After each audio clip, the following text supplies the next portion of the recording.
বিনামূলীয়াকৈ আমি ভেকচিনেশ্যন কৰিম।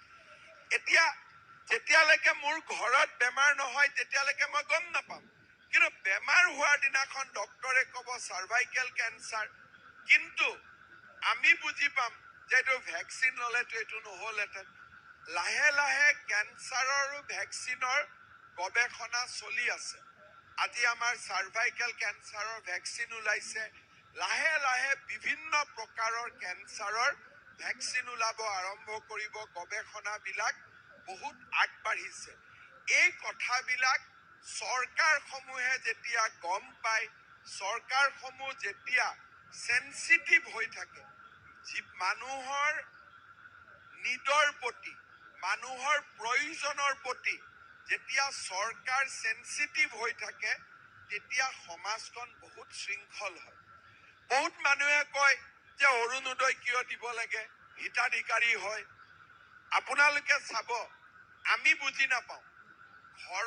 আমাৰ ঘৰত যিগৰাকী মহিলা কাম কৰিব আহে, অৰুণোদয় হোৱাৰ আগৰ জীৱন আৰু অৰুণোদয় হোৱাৰ পিছৰ জীৱন, অৰুণোদয় নাথাকোতে হাজবেণ্ডৰ পৰা তাই যিমান সন্মান পাইছিলে, যেতিয়া মাহত 1250 টকা একাউণ্টত আহে, সেই মহিলাগৰাকীৰ ঘৰত সন্মান দুগুণে বৃদ্ধি হয়। যে কাৰণ আৰ্থিক অৱস্থাটোৱে আজিকালি আমি নাভাবাকৈও মেটেৰিয়েল লাইফত ইকনমিক ষ্টেণ্ডাৰ্ডে বহুত ডিপেণ্ড কৰে। আপোনালোকে চাব, ঘৰত দুজন ল'ৰা আছে, উপাৰ্জন কৰা ল'ৰাজনক মাকৰ চকুত চব সমান, কিন্তু তথাপিতো উপাৰ্জন কৰা ল'ৰাজনক মাংস এক টুকুৰ বেছিকৈ দিয়ে, যদিও মাকৰ চকুত কোনো পাৰ্থক্য নাই।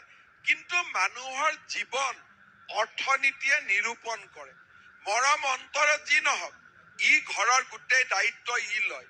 ইয়াৰ উপাৰ্জনে দিয়া ঘৰত চাম, গতিকে ডাঙৰ ল'ৰা আহিব, এতিয়া হুলস্থুল নকৰিবি, সি ভাতটো ভালকৈ খাওক। এই একে ধৰণৰ ঘটনা ক'ব নোৱাৰাকৈ অৰুণোদয় আঁচনি অহাৰ পিছত বয়োজ্যেষ্ঠ মহিলা, দেউতাক মাক আছে ঘৰত, দেউতাক আছে, মহিলাগৰাকী একাউণ্টত 1250 টকা আহে, মহিলাজনীৰ সন্মান ঘৰখনত বহুত বাঢ়ি যায়। এইবাৰ আমি এটা আঁচনি আনিছো যে আমাৰ ঘৰবিলাকত একোজন মূল ব্যক্তি থাকে যোনে উপাৰ্জন কৰে। এতিয়া আজিকালি উপাৰ্জন কৰোঁতে উপাৰ্জন আগৰ দৰে নহয়, কষ্ট হয়,